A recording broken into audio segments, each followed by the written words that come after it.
The DA has announced that Mpho Phalatse and Lungile Phenyane will challenge John Steenhuisen for the position of federal leader at the party's elective congress in Midrand to be held on the 1st and 2nd of April. Incumbent Federal Council Chairperson Helen Zille will stand for re-election and will also be up against Lungile Phenyane. In 17 days, the DA will hold its biggest congress yet, with over 2,000 attending delegates. Some of the party's long-serving leaders will contest for those top positions. For the three positions of Deputy Federal Chairpersons, we have Anton Bradell, Jean-Pierre Smith, we have Lungile Phenyane, we have Natasha Matsone, we have Ngaba Banga, we have Refilwe Ntsege, we have Shihana Kaji, we have Soli Malatsi. And then for the position of Federal Chairperson, we have Dr. Ivan Meyer, we have Lungile Phenyane, and we have Kawekazi Mbata. And for the position of Federal Leader, we have John Steenhuisen, and we have Lungile Phenyane, and we have Dr. Mpho Phalatse. The Democratic Alliance has seen a decline at the polls since 2015, and the party is adamant this is an opportunity to recover. DA member from Tshwane, Lungile Phenyane, has been nominated to contest to all the available 6 positions at the upcoming DA Federal Congress. Let's take a look. Lungile Phenyane is one of our activists. She comes from Tshwane, from a suburb called Arcadia. And I think really it is an indication of the confidence that's flowing through the party at the moment. We've seen polls from Rapport, the ANC's own polling, which is very similar to what our polling reveals. Only 11, even as little as 9% behind the ANC is where the DA is right now. And there's a very, very great sense within our party that we're getting very close and that we can actually still pull our country away from the edge of the abyss. And in that atmosphere of confidence and enthusiasm, Lungile Phenyane has put her name forward. All right, so let's stay with the upcoming Congress now and speak to Helen Zille, the DA's federal chair. Thank you so much, Helen, for your time. You're up against Lungile Phenyane, and of course, this is, as we've just heard now, something that they say is good, and it shows that more people are coming into the fold. Are you confident you're going to get it? Well, I never take anything for granted. I'm never confident about any election. I work very hard to earn any confidence that I get from the party. So Lungile Phenyane is very welcome in the contestation. The DA doesn't believe in coronations. We like to be contested. And it is important to give voters a choice. So Lungile Phenyane, who's an activist from Arcadia in Tshwane, is most welcome. She's put her hat in the ring for many positions, and she will contest them all, I think, with passion and with commitment.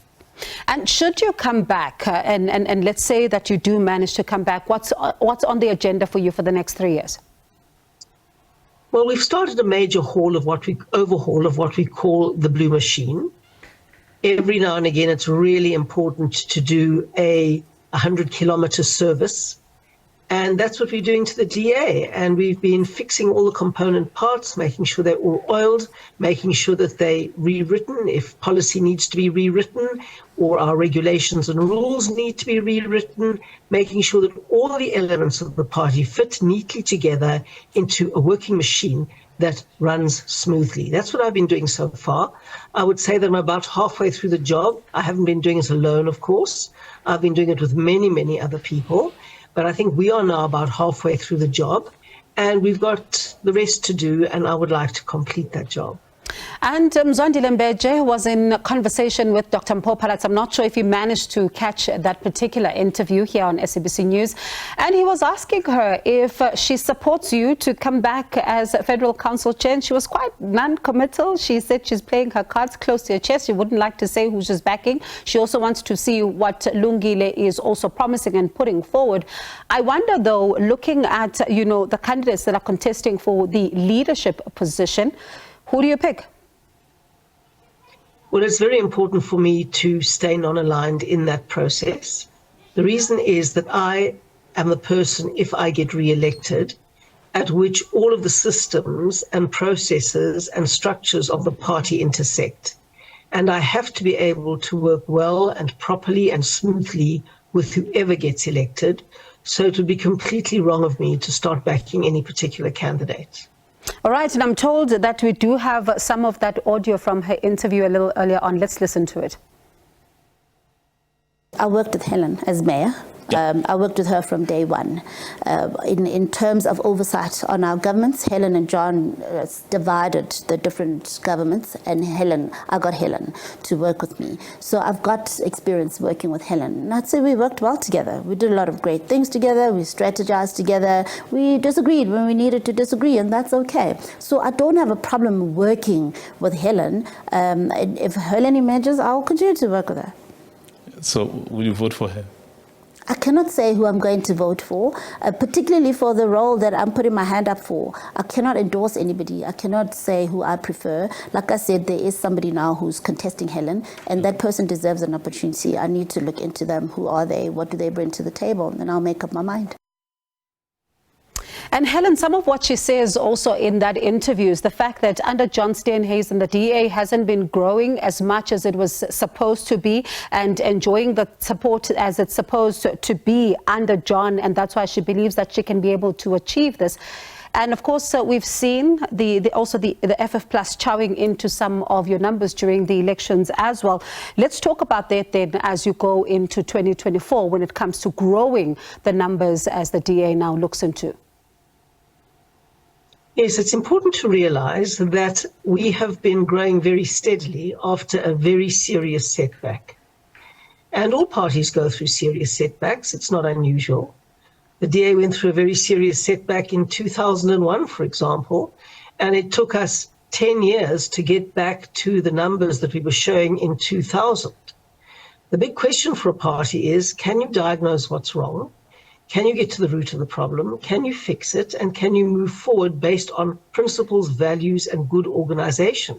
And the DA has that capacity. We had a very bad setback in 2019, and we have been going through exactly that same process, reevaluating, identifying what went wrong, moving forward. And I'm very confident that we're well on the road to recovery, full recovery. And I'm hoping to just one day sit with you and we'll talk about this diagnosis. But just before we run out of time, I'd like us to look at some of the issues, of course, that are in the public domain. The EFF today briefing, the media about the plans for the national shutdown, saying that, they're not calling for violence and intimidation, but if provoked, those taking part in the shutdown should defend themselves. Does that convince the DA to support this national shutdown? Not at all. The bottom line is that everything that the EFF claims to be protesting against will be made worse by a national shutdown.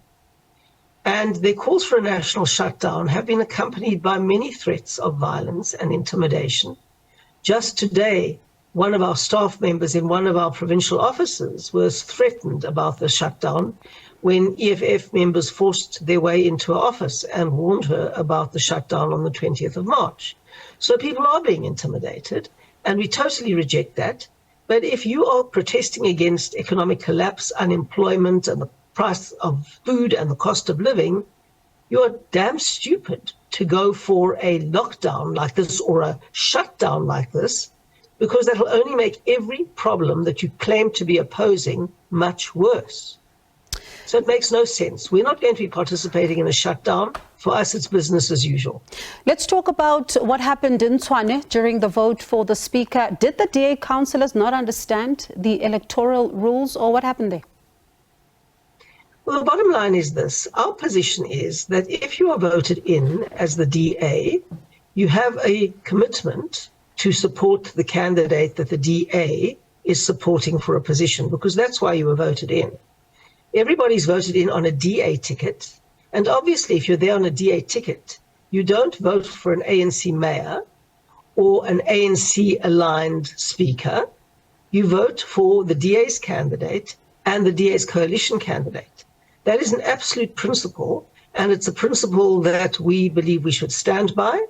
and it is an issue that we are going to be taking up in future in a specific way. But they voted in a manner that resulted in spoiled ballots. Well, that is an issue that the IEC adjudicated. There's been a legal opinion as to whether the IEC was in a position at all to make that adjudication, but it did, and we accept that. And the ballots were spoiled, and the vote will be held over again. And the bottom line is that we expect all people who got elected on a DA ticket to be true to a DA mandate. And that's the principal thing to do, obviously. And just one final question, very briefly, looking at 2024, there's talk that, of course, we may have a national coalition government, which may see some of the parties replicate what we're seeing in council, working together in some of these arrangements. Any chance the DA can work with the ANC? Bottom line is that if no party gets above 50%, then many options open up. Now, I'm not the leader of this party, and I don't give that kind of direction. But when many options open up, you look at what they are, what coalition possibilities exist, and then you try and find the least bad of those, the one that will possibly ensure stability, the one that will be based as far as possible on principles and values, the one that can have a shared platform of action and shared objectives. You would look for what you can establish in terms of those types of yardsticks and take the least worst option. For us, the best option is a clear DA majority, and people can see that everywhere in the country. Where we govern with a clear DA majority, life gets better for everybody. There's stable, good, honest government, and especially the poor feel the difference over time. So the ANC is not off the table? Pardon? The possibility of working with the ANC is not off the table? Well, we've worked very hard to keep the ANC out. I worked extraordinarily hard to put together a 10-party coalition with my colleagues in Nelson Mandela Bay to keep the ANC out. If we'd wanted to have the ANC in, it would have been much easier to do a 2-party deal with the ANC. But no, we didn't. We'd rather put a 10-party coalition into place to keep the ANC out.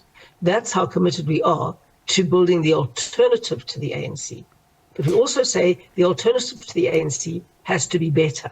It can't be worse.